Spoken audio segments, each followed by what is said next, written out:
El oxígeno de un alcohol es lo suficientemente nucleófilo para atacar a un grupo carbonilo de aldehído o cetona si la reacción se lleva a cabo con catálisis ácida.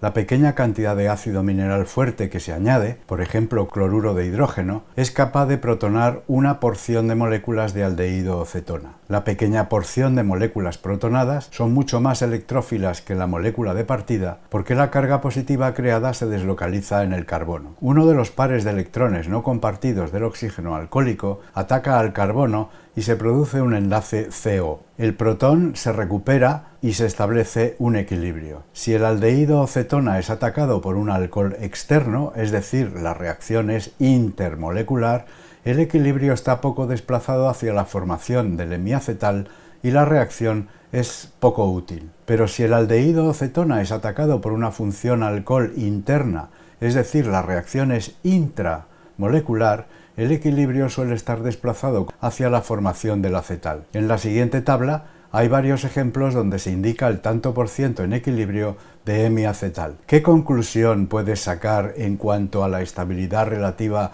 de los hemiacetales formados? La magia de los anillos de 6 miembros, cuya excepcional estabilidad está de nuevo refrendada por este conjunto de datos. Los hidratos de carbono, vulgarmente llamados azúcares, también dan lugar a hemiacetales estables. La glucosa es un excelente ejemplo. La glucosa es un aldehído de 6 átomos de carbono en la que los 5 átomos de carbono restantes poseen cada uno un grupo OH. Cualquiera de ellos podría reaccionar con el carbonilo para dar por vía intramolecular un hemiacetal cíclico.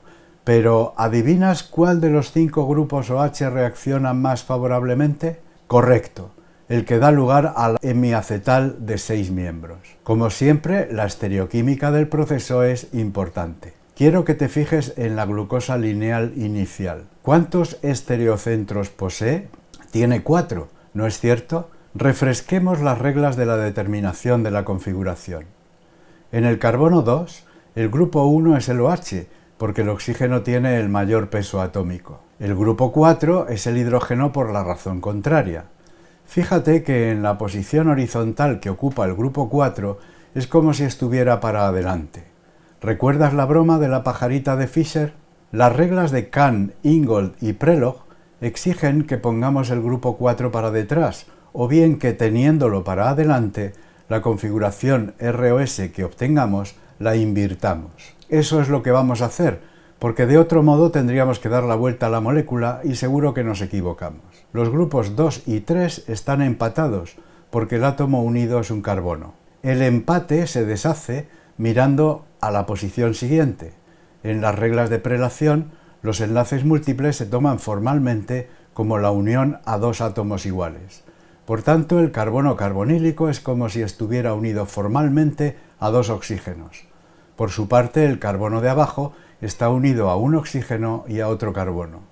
2 oxígenos formales pesan más que un oxígeno y un carbono.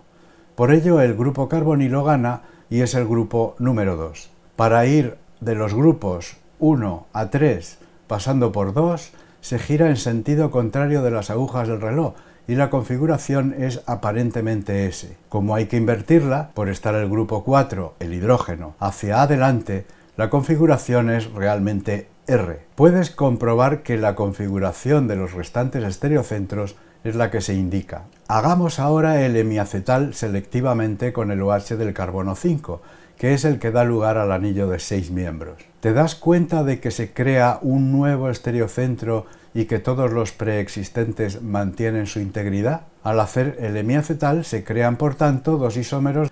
¿Qué relación de isomería guardan entre sí? Como solo varía la configuración de un estereocentro, son diastereoisómeros. Por cambiar la configuración de un solo estereocentro, también se utiliza el nombre de epímeros, que es como se denomina a los diastereoisómeros que solo se diferencian en la configuración de un estereocentro. En el campo de los azúcares, el carbono hemiacetálico, que inicialmente era el grupo carbonilo, se denomina carbono anomérico y por tanto las 2 formas hemiacetálicas son epímeras en el carbono anomérico. Recuerda este lenguaje estereoquímico que es importante. ¿Por qué se producen dos diastereoisómeros en la formación del hemiacetal? Porque el grupo carbonilo es plano y puede ser atacado por cualquiera de sus dos caras. El ataque por una cara produce un carbono anomérico con configuración R y el ataque por la otra, el contrario, de configuración S. Puedes verlo en animación. La reacción es un equilibrio que está desplazado hacia el epímero más estable, que en este caso resulta ser el que posee el grupo H en axial. Curioso, ¿no es cierto? Estamos acostumbrados a ver que en un anillo de 6 miembros los grupos ocupan posiciones ecuatoriales como las más estables. Sin embargo, esto no es así en la formación del hemiacetal.